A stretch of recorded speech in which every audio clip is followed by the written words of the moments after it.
दोस्तों नमस्कार। भारतीय जनता पार्टी ने बिहार में नीतीश कुमार के साथ कुछ वैसा ही कर दिया जैसा महाराष्ट्र में एकनाथ शिंदे के साथ हुआ। फर्क इस बात का है कि एकनाथ शिंदे डिप्टी सीएम बनकर रह गए, लेकिन नीतीश कुमार मुख्यमंत्री की कुर्सी पर बने हुए हैं। नीतीश मुख्यमंत्री जरूर हैं, लेकिन 20 साल में यह पहली बार हुआ है जब नीतीश के पास गृह विभाग नहीं है, और वह गृह विभाग बीजेपी ने अपने हिस्से में कर लिया, अपने पाले में कर लिया। बिहार के नए गृह मंत्री सम्राट चौधरी हैं, और सम्राट चौधरी को लेकर तमाम नेता कार्यकर्ता इस बात पर खुश हैं कि हमने कुछ हासिल कर लिया, हमको गृह विभाग मिल गया।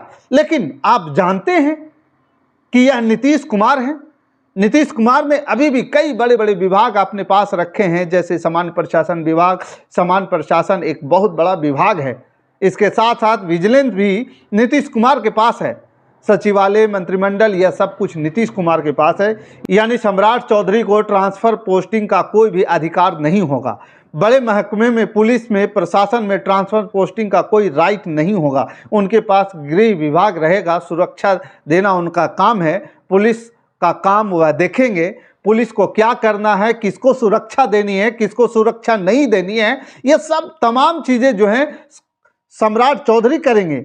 लेकिन नीतीश कुमार ने समान प्रशासन अपने हाथों में रखा है। अधिकारियों की अदला बदली, ट्रांसफ़र पोस्टिंग, सब कुछ नीतीश कुमार करेंगे। नीतीश जानते थे कि अगर ये सारे अधिकारी भारतीय जनता पार्टी के पास चले गए, बीजेपी के खेमे में चले गए, तो नीतीश कुमार का मुख्यमंत्री होना या ना होना ये दोनों एक जैसा हो जाएंगे। आपको महाराष्ट्र का चुनाव याद होगा। महाराष्ट्र में जब चुनाव हुआ, महायुति गठबंधन चुनाव जीता, उसके बाद एकनाथ शिंदे लगातार गृह विभाग के लिए अड़े हुए थे, और गृह विभाग हमको चाहिए, लेकिन बीजेपी ने गृह विभाग एकनाथ शिंदे को नहीं दिया, और गृह विभाग जो था वो देवेंद्र फडणवीस को अपने पास ही रखा।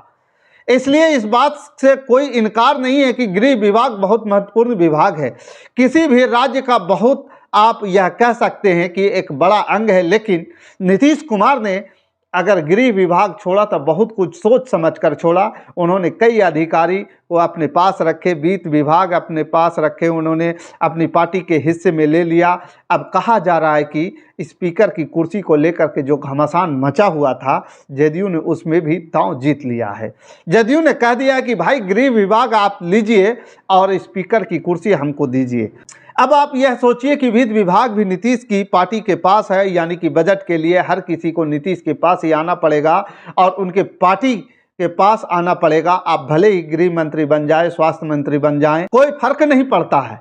लेकिन जो इम्पोर्टेंट विभाग है, जहां फंड रिलीज होना है, वो नीतीश के पास है, नीतीश की पार्टी के पास है। स्पीकर की कुर्सी भी नीतीश की पार्टी में जाती हुई नजर आ रही है। नीतीश की पार्टी का कोई भी विधायक विधानसभा में स्पीकर बनेगा, और इसके साथ साथ कई महत्वपूर्ण विभाग भी नीतीश कुमार ने अपने पास रखे।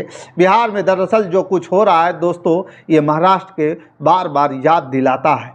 आप यह भी देख रहे होंगे कि इन दिनों एकनाथ शिंदे भारतीय जनता पार्टी से, खास तौर पर देवेंद्र फडणवीस से नाराज नजर आ रहे हैं।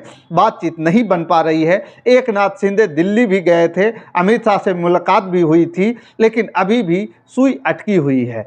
कुछ वैसा ही अब बिहार में देखने को मिल रहा है, जहां नीतीश कुमार से गृह विभाग ले लिया गया है। अब नीतीश कुमार का जो सियासी मिजाज रहा है, जिस मानसिकता के साथ वो राजनीति करते रहे हैं, 20 सालों में पहली बार गृह विभाग उनके हाथों से गया है। तो यह छोटी मोटी घटना तो नहीं है, लेकिन यह लोग यह कह रहे हैं कि बिहार में महाराष्ट्र से भी बड़ा कुछ होगा।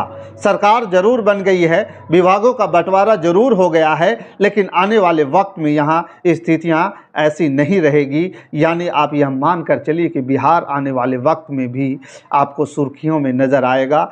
बाकी इस खबर के प्रति आपका क्या विचार है, आप हमें कमेंट कर जरूर बताइएगा। हमारे साथ बने रहने के लिए धन्यवाद। जय हिंद, जय भारत।